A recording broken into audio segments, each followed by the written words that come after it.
شروع اللہ کے نام سے جو سب پر مہربان ہے۔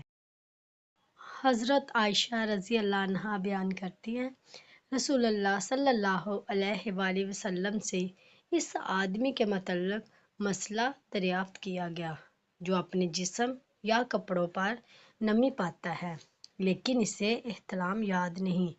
آپ صلی اللہ علیہ وآلہ وسلم نے فرمایا، وہ غسل کرے گا۔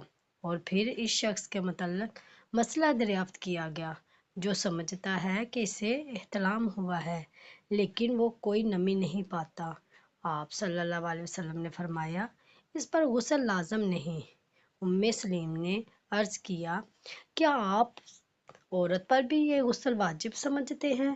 آپ صلی اللہ علیہ وآلہ وسلم نے فرمایا، ہاں، کیونکہ عورتیں بھی تخلیق و طبع میں مردوں کی طرح ہیں۔